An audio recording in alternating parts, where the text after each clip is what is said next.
Hey everyone, Butley here. With Patch, we're saying good afternoon. How y'all doing? Good afternoon. How y'all doing? We are playing Tactics Ogre. We're up to the 25th episode, and we're sailing back to where we started. 25 episodes, and we've gone nowhere. That was weird. For a moment, I thought you were playing live for some reason. My brain was just like, oh yeah. If we had the capability, I would love to play this live and talk, but yeah, not in the situation fail. that we have. Yeah. We're gonna do a little bit of setup here. I can't remember everything that goes on, but you'll see our new recruit. He's getting changed into a rogue because that's one of the new classes. We don't have any levels on rogues, so I've been going through each of the classes, trying to get a few levels into them and having them hang around and be the faithful item carrier, the item lobber. Here, have a health herb. Here, have a mana herb. Here, try not to die from that goddamn archer. And we, what else happened? We went to Rhyme, and bad things happened. We got ambushed by Zapan, and he stole off with our sister in the confusion because the Dark Knights attacked and broke the truce they had with the Duke. And now we're going to see Sir Duke all the way in the keep that he conquered the Galgastani guy. Everyone hates messengers in this. Everyone's like, God damn it, why is there a messenger? And then the messenger says, I have something important to say. And everyone's like, I immediately forgive you. You know why everyone hates the messenger, right? Because he always brings bad news. You don't get a messenger when it's like, good news, we found gold. Yeah, it's never urgent enough when it's good news. That's the problem, right? Yeah. It's like I was contemplating on my own and you interrupted me to tell me we found gold? Confound you, that could have waited 5 minutes. This is the thing. He's talking now about, like, summon Leonar. And I like the concept that he's just won the war with the Galgastani. And they don't do it, really. But I like to believe that he's got, like, his troops and his leaders spread throughout the nation from the war. And so here he's like, summon Leonar. And this guy's like, sir, Leonar already left for Almorica. He's like, confound it. Summon Frederick. Sir, Frederick's on the west coast. Confound it! They never do it, but it would have been so good just to add a few extra names in there and really build that up. And it would have been a Monty Python sketch. Just keep going. Just the next guy, and then the scullery maid, and then the peasant, and then eventually comes back round to you, and he's like, "Oh well, the enemy's here. Call that guy we betrayed."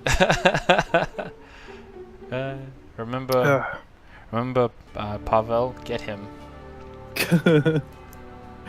But he's dead, sir. Put a 50,000 bounty on that vice guy. We need his help.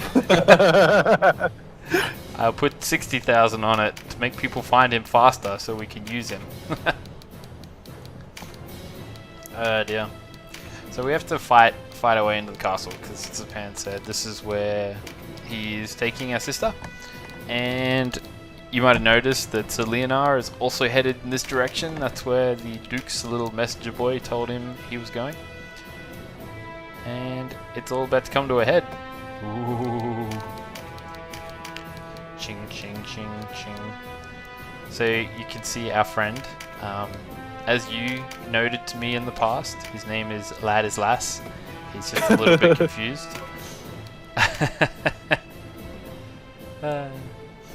This He's is making like a statement.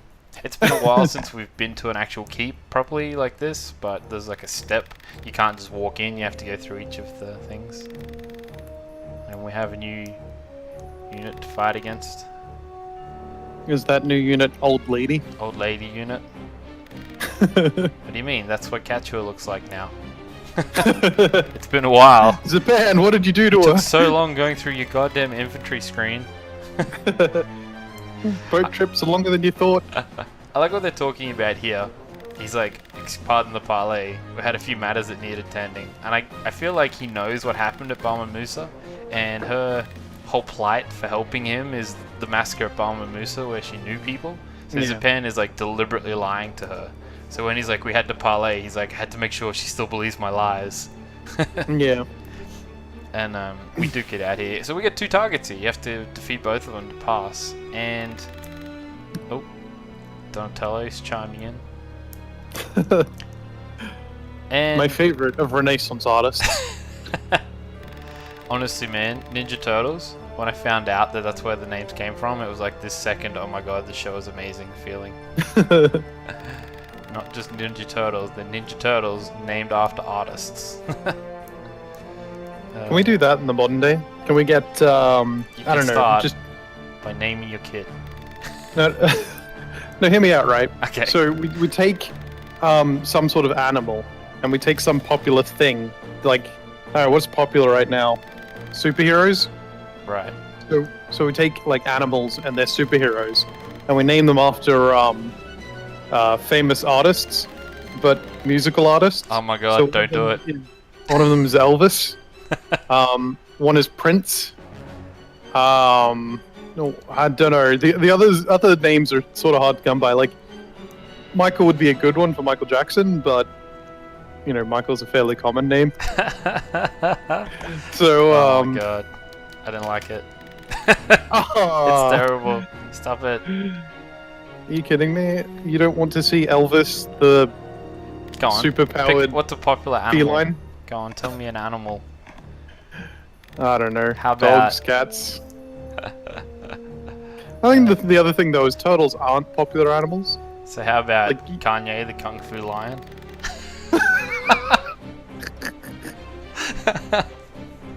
Oh no. Oh yes, no, we're doing this now. So we've got Kanye, then we've got Snoop. Snoop. Oh my god.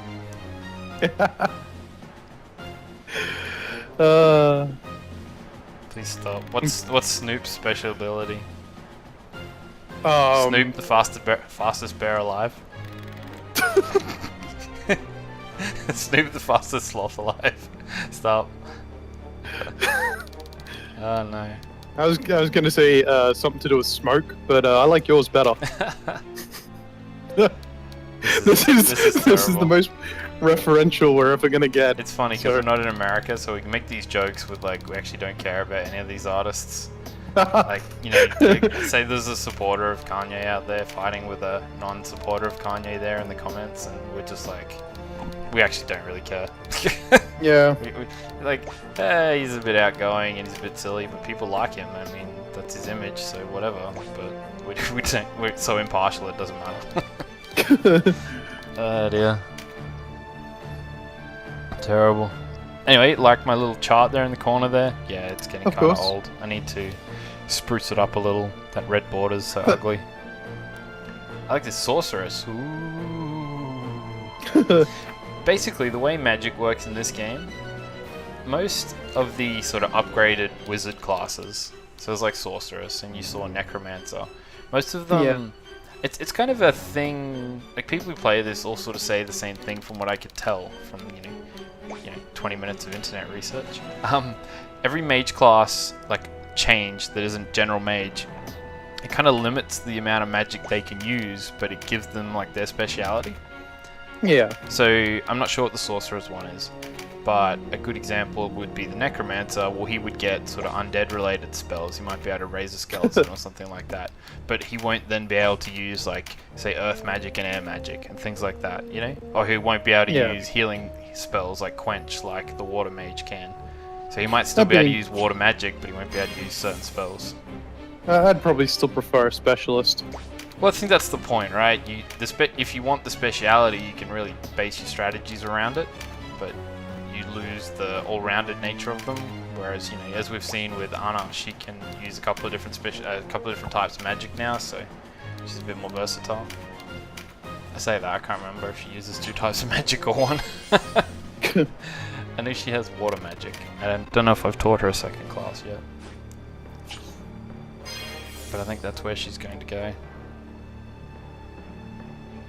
And fight goes on. There's not much else to say. We're going to be duking it out for most of this fight. We have to defeat both of them. One thing I wanted to say is, when you have multiple targets, I don't think it happens in this case, but in some cases, the order in which you defeat them and how the manner in which you defeat them changes what happens.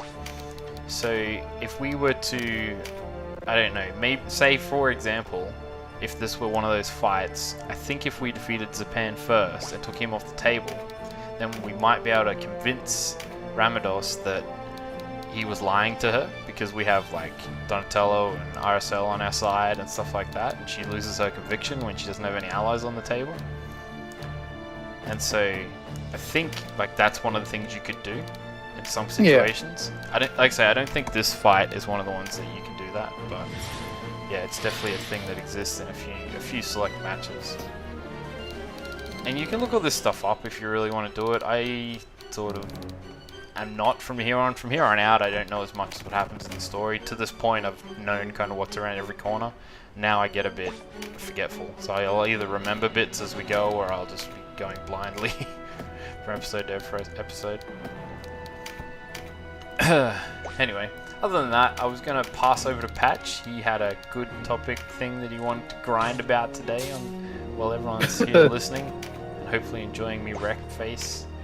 It's actually, I just want to say, before we get into the topic, this is one of our more hazy of topics. It's more opinion and question rather than, you know, stated fact or a discussion point. We're going to talk about DLC, its implementation, where it's been good, where it's been bad. Because I think in a previous video we brought up Fable 2, and one of the DLCs in it is you basically just go fight some ghost pirates. I don't know, I could be confusing that with endgame content. I can't remember, but you get DLC, and all it does is it adds more content to the end of the game, which seems sort of odd to me, because you've already played the game to completion. You've already experienced what is a complete package, you know, theoretically a complete package. If it's not, then, well, I have complaints for the developers. But anyway, you've completed a complete package. And DLC that adds stuff onto the end, well, it doesn't really add anything. Like, you're not going to get that much of a story out of it. It's going to be completely contained. At all. Yeah, and then if it's in the middle of the game, then it's not going to, like, it's sort of going to be contained within itself. Because say you get an extra quest or an extra NPC or something, well, the original game didn't have that NPC in it, so now they either have to change the original game, or this new stuff just will be, like, in a bubble. I think that's the hard part. Like, when you're putting DLC in the middle, it really can only be to drive the story. Like, yeah, sure, you can add some characters and things like that, but it's really only to build the story up. And that's not too bad, but when you put something on the end of the game, well, you can't really add to the story then, because the game's over. If you haven't told your story by that point, no amount of DLC should really change that. So that's a pretty significant difference, in my opinion. I mean, there's lots of examples. I think this is the worst for RPGs. RPGs, really all you can do in them is, if you want to add more content, is add more levels as well, which is often just a terrible idea. For all the praise of, like, Borderlands 1 is a game that added a lot of DLC, and a lot of people liked it, or liked some of it. But for the most part, I don't actually think that DLC is that. What's DLC in Borderlands? Refresh my memory. So there's the island of Dr. Zed. There's, well, we played that one recently, somewhat recently, where you go through Fort Knox or whatever, or General Knox's fort, and there's millions of items, and it's a long vehicle section, and that was fun, but... Was that all post-game? Or did we play that? Yeah, that's post-game. Yeah, so it's the same problem. It didn't really add too much to the game, and it didn't really add too much to the story. It was just, hey, you get to goof around in this world for a bit longer.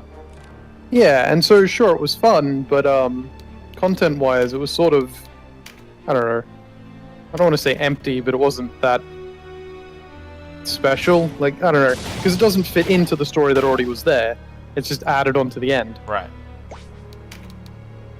No, I agree. So, one I wanted to mention, which is sort of, how to explain it? The other way of going, in Mass Effect, is it the third one? I think it's the third one. Or the second one. I can't remember. How bad is that? It's been a while since I played Mass Effect. So Mass Effect's story is about fighting the Reapers. I think it's in the third one. and one of the DLCs in the third one is the Leviathan DLC. And it's the story of you find a creature that looks like one of the major Reapers, or one of the first Reapers that you found. And it turns out the Reapers build themselves, because they're machines, they build themselves in the image of like races that they've conquered. Should have spoiler tagged. But point is, Leviathan was like a creature of the first race they conquered, and that's why a lot of them look like Leviathan. You know, like they conquer the humans, and now that they know they're going to keep conquering race after race, they just create one Reaper that looks like a human. But when they were like fighting against Leviathan, they didn't know they were going to conquer a heap of races, so they made a heap of them based on that, not realizing, hey, we'll just go conquer the next guy and look like that as well. That's a bit of that's probably in my head, but that's the impression I got from it. Point is, you find one, and he's not a Reaper. He's whatever he originally was, and he's like, I just have to hide because we're the ones who sort of created the Reapers kind of thing, or we're the ones who let them get like this because they first conquered us. And that quest is cool. Like the story element of that is really cool and really interesting, and I'm so glad they made it. But it doesn't change the gameplay. There's not like there might be a couple little things, but it doesn't really change that it's sort of a subpar shooter. Mass Effect. It doesn't change that it's dialogue heavy in parts. It doesn't change any of the other parts of the game. And it goes the other way. It doesn't change anything. It's just more of the same, but only story. And yeah, that story's cool, but is that story cool enough to warrant, whatever sort of money they were asking for it?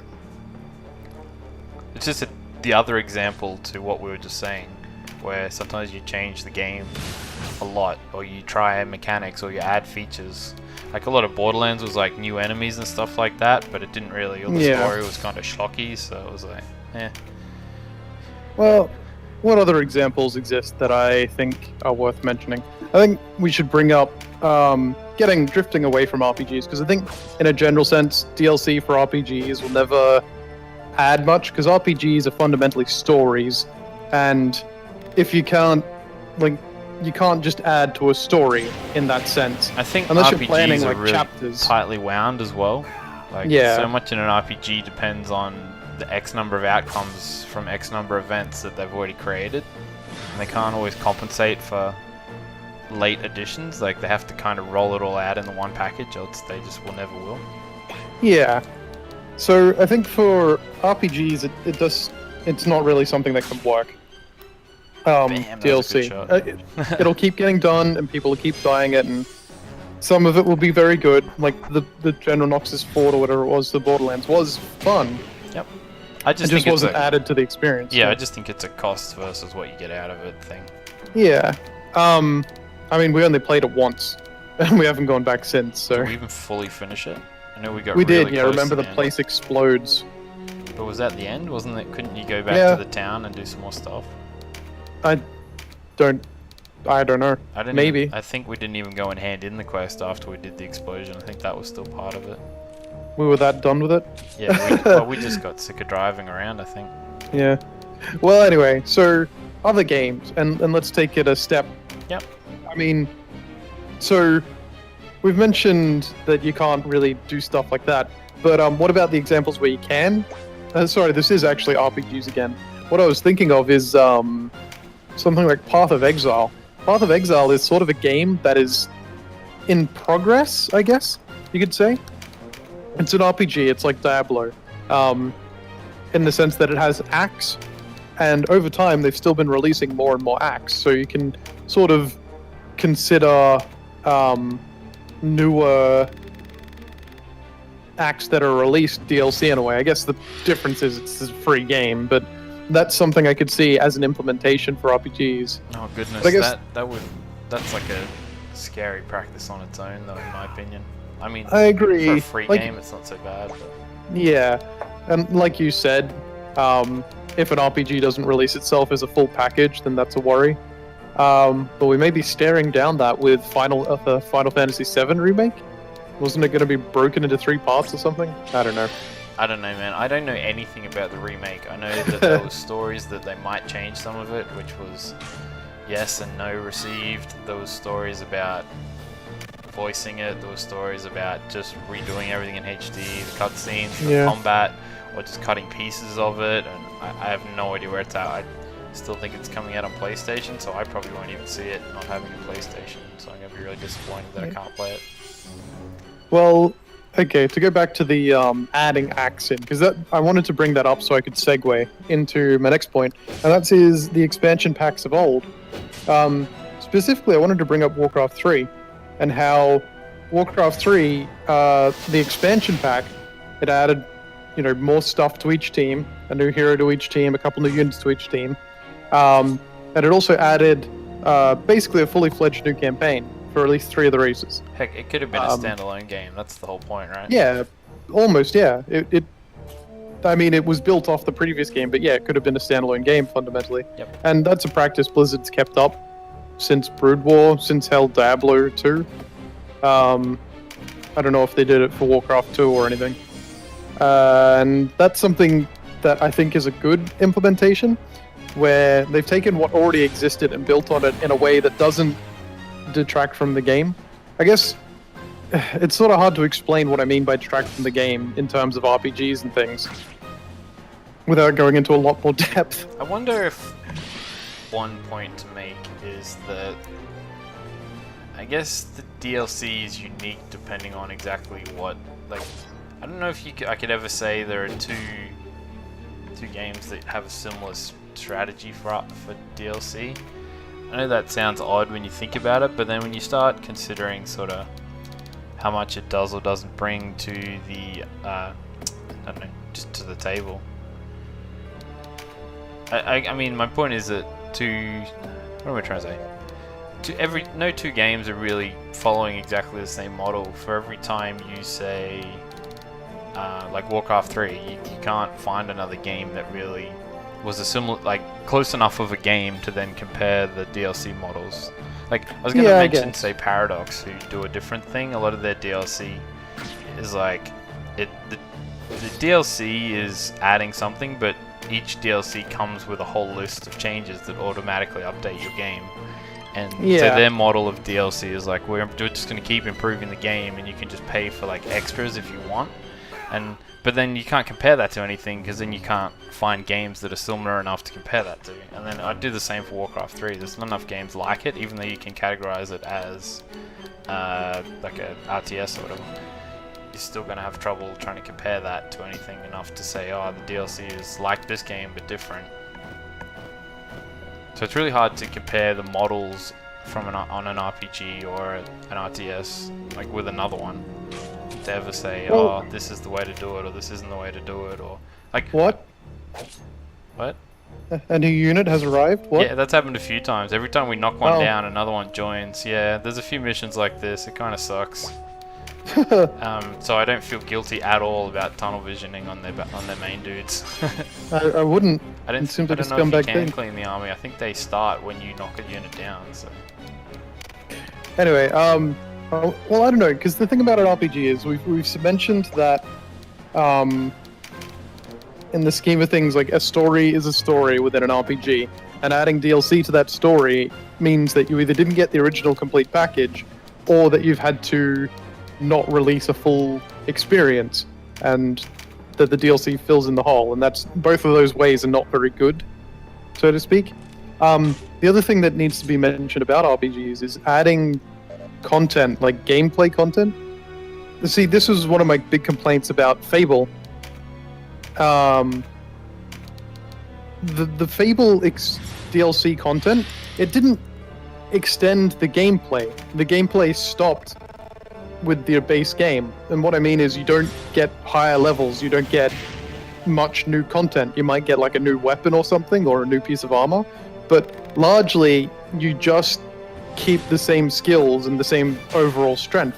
So you start the DLC already at max strength and just keep playing. Right. And that sort of sucks, because it means that your DLC is just more of the same, which is definitely a complaint for Fable, because it's so more of the same. But on the flip side, if you do change the gameplay to make it so you're doing more numbers, you've got higher levels, you've got more damaging things you can unlock, then all it becomes is like a sort of a super scaly thing, where the content from the previous game isn't relevant compared to the content of the next one.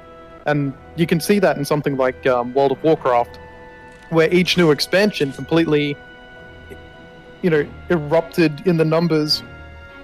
Right, I haven't played a lot of WoW, so I'm not. Oh no, that's fine. It's just a I understand. point of It reference. just seems to be like a bit of a power creep in WoW all the time, and games like that. A lot of it's like you can get to level 20, and then we release the DLC, so we just change the level cap and grind our new thing. It's all new, and to me it feels like what you were saying. It feels like they actually aren't giving you the full experience. Like they're like capping you so that in the future you can play the rest of the game. But I know it doesn't work out like that in practice, but that's how it always felt to me. That's probably why I never really got into it. So, gosh, what else was I trying to make a point of? So that's why I think RPGs can't really work to that level. But I wonder what can though. Like I don't know.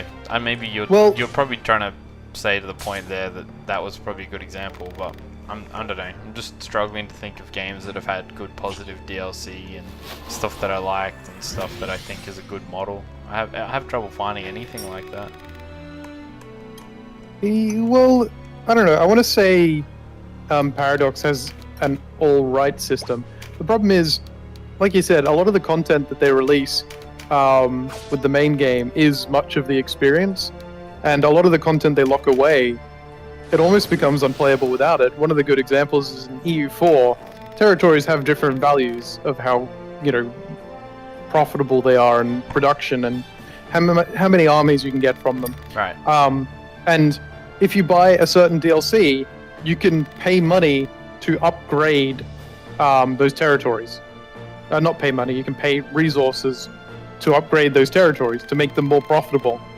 Except you can't do that in earlier games, with earlier games without the DLC. Right. So you're playing essentially a gimped experience because the updates they do are designed with these new features in mind. Right, and the balance and the way the computer AI works and stuff like that is around having those features. And when you don't have them, yeah, you're not getting the full experience or the full competitive edge or whatever you're playing for. Yeah. And it's sort of, and also the large amounts of money. I mean, to buy the full DLC for one of their games, right. Crusader If Kings you say 2 that, or say EU4. that something like Warcraft 3 was the full game for 2 games, and you compare that to say Paradox, who takes so many dips of the bites of the apple. Well, each additional DLC is like an extra $20 to $30 Australian. Extra full game, and that's without like any what do you call it, like aesthetic stuff, visual stuff. And that's all more. That's and that's including the base game was also a more expensive game on top of that. AAA price. So to get the full price of Crusader Kings or EU4, you end up sinking a couple $100 at this point, and it sort of becomes this barrier between people being allowed to play the games. So that's really negative in that respect, I think.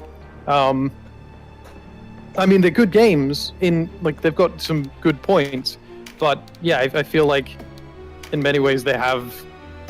Right, and what I was saying before is it's just another audience. company that's trying to have a go or trying to figure out a way to make their DLC work. I feel like every company now is just basically they sit down when they're making their game and they go, in one of their meetings, what do we do for DLC? Like, how do we do our DLC? Yeah. Like, no one ever goes, oh, this is the way DLC's working, we should try that. Like, a lot of people, everyone's trying to make up their own way, And Ouch.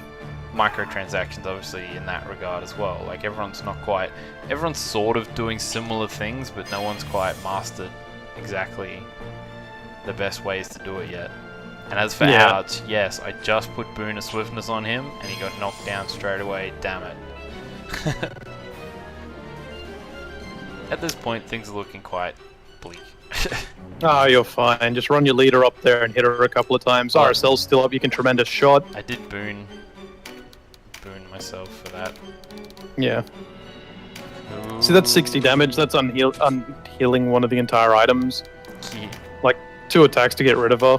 I'm like, charge. This Yeah, is there the you good go. thing about being a rune fencer. You can jump and you can climb and it doesn't cost you a lot of moves, whereas Yeah. if you're a different class, it's hard to do those things. Yeah, this is Um, we're tunnel visioning on Ramados now because there's just units everywhere. We're getting swamped.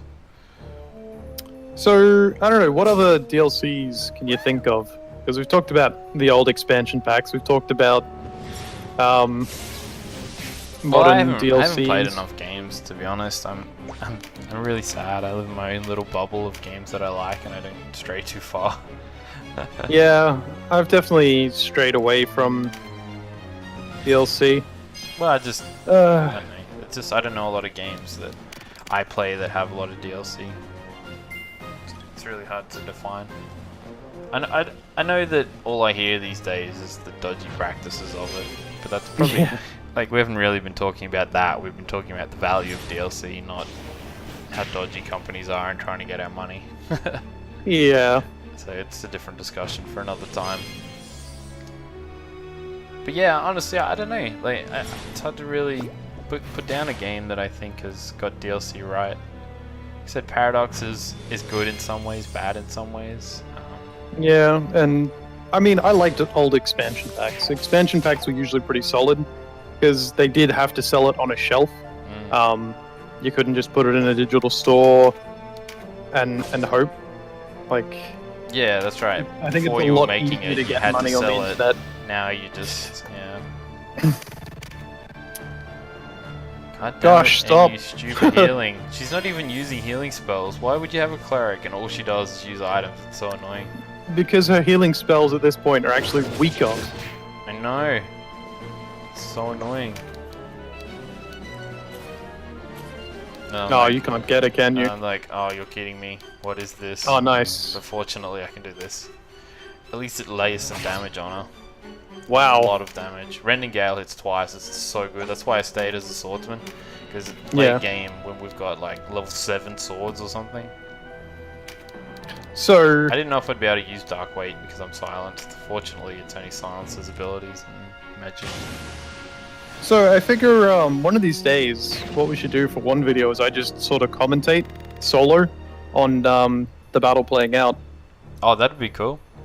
I don't want to, like, my thing is I play this game because I love it, and you, as a confessed, I'm not the hugest RPG fan. I don't want to force you to grind through it so much, so I try and rush through when I'm talking about the game just for your sanity as much as anyone else's. Actually, you've won me over a fair bit with this game. The more I've seen it, the more I've come to enjoy it, and I definitely think a tactical game like this is something I could definitely see myself playing. I think it helps that everything you do is relevant. Like you say, it doesn't have any of the boring RPG stuff like grinding. Like, sure, there's a bit of time where I'm fidgeting with inventory and stuff, but as long as you understand conceptually, like, yeah, I have to just check because there's like 4 swords and I need to see which one's the best, and some of them have slashing and some of them have crushing damage, so I need to check that. So you don't need to like know exactly which sword I'm going to pick, you just need to know that I'm picking a sword. And so watching it, you can cut out a lot of the boring grind if you don't like RPGs. Yeah. So it's probably decent as a spectator's sport. So, do we know what we're going to talk about next time? Next time is going to be... no, next time we need to not have a topic because we're getting to the end of the chapter and things are about to get real. We need to absorb what's going on around us. Okay. But thanks to everyone for tuning into this episode. I was going to say the 24th episode, but it's not. This episode, number 25, and now we're about to get into the inside of Almorica, and we're going to go and try and save our sister, who Patch has pretty much already decided is a dead woman. Definitely. She was a guest for so long, she never fully joined us. She never even really liked what we were doing. She is obviously the maximum expendable. So we'll see you next time. Next video is short, but if you've been watching and you're enjoying the story to date, definitely don't miss it. And thanks for tuning in, guys. We'll catch you then. See ya. See ya.